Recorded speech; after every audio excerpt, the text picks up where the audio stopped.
അതിരപ്പള്ളിയിൽ septic ടാങ്കിൽ കാട്ടാന വീണു. കാലടി പ്ലാന്റേഷനിൽ ഏറുമുഖം ഫോറസ്റ്റ് സ്റ്റേഷന് സമീപമാണ് കുട്ടിയാന സെപ്റ്റിക് ടാങ്കിൽ വീണത്. രക്ഷാപ്രവർത്തനം തുടരുകയാണ്. വിവരങ്ങളുമായി സാനു കെ സജീവ് ചേരുന്നുണ്ട്. സാനു, ഏറെ നേരമായി ആ കുട്ടിയാന ഇപ്പോഴും ആ സെപ്റ്റിക് ടാങ്കിലാണെന്നാണ് മനസ്സിലാക്കുന്നത്. എങ്ങനെ പോകുന്നു രക്ഷാപ്രവർത്തനം? ആനയ്ക്ക് പരിക്കുകളുണ്ടോ? വനം വകുപ്പ് അധികൃതർ എന്താണ് പറയുന്നത്? സാനു.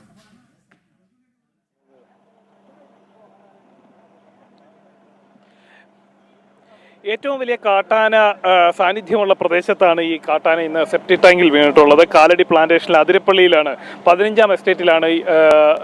15ാം എസ്റ്റേറ്റിലെ ഈ ഫോറസ്റ്റ് ഓഫീസിനോട് ചേർന്നിട്ടുള്ള പ്രദേശത്ത് സെപ്റ്റിക് ടാങ്കിലാണ്, ഉപയോഗശൂന്യമായിട്ടുള്ള സെപ്റ്റിക് ടാങ്കിലാണ് ഈ കാട്ടാന വീണിട്ടുള്ളത്. കാട്ടാന കുട്ടിയാണ്.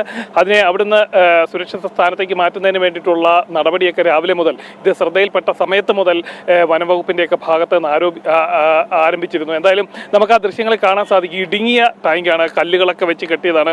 അതുകൊണ്ട് തന്നെ കുട്ടിയാനയ്ക്ക് നിരവധി പരിക്കുകൾ, ശരീരത്താസകലം മുറിവേറ്റിട്ടുണ്ടെന്നാണ് നമുക്ക് വനംവകുപ്പിൽ നിന്ന് അറിയാൻ സാധിച്ചിട്ടുള്ളത്. അങ്ങനെ കാട്ടാനനെ അതിൽ നിന്ന് സുരക്ഷിതമായി കയറ്റി വിടുന്നതിന് വേണ്ടിയിട്ടുള്ള പ്രവർത്തനങ്ങൾ നടക്കുന്ന സമയത്ത് തന്നെ അതിന് തൊട്ട് സമീപത്തായി വനത്തോട് ചേർന്ന് നിരവധി ആനകൾ, ഈ ആനയുടെ അമ്മയാന അടക്കമുള്ളവ അതിന് തൊട്ട് ചേർന്ന കാടിനോട് ചേർന്നുള്ള പ്രദേശങ്ങളിൽ നിൽക്കുന്നുണ്ട്. അത് വനംവകുപ്പിന്റെ രക്ഷാപ്രവർത്തനത്തിന് ഒരു പരിധിവരെ വെല്ലുവിളിയാണ്. ഇടസമയങ്ങളിൽ അവ കാട് വിട്ട് ഈ സ്ഥലത്തേക്ക്, ഈ വനംവകുപ്പിന്റെ ഈ ഓഫീസിന് സമീപത്തേക്ക് എത്താനായിട്ടുള്ള ശ്രമമൊക്കെ നടത്തിയിരുന്നു.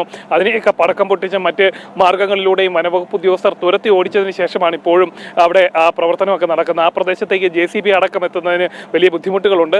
അത്തരത്തിലുള്ള മണ്ണുമാന്ത്രി യന്ത്രങ്ങൾ എത്തിച്ചുകൊണ്ട് കല്ലുകെട്ടുകൾ പൊളിച്ചു നീക്കി അവയെ സുരക്ഷിത സ്ഥാനത്തേക്ക് എടുക്കുന്നതിന് വേണ്ടിയിട്ടുള്ള ശ്രമങ്ങളാണ് ഇപ്പോൾ പുരോഗമിക്കുന്നത്.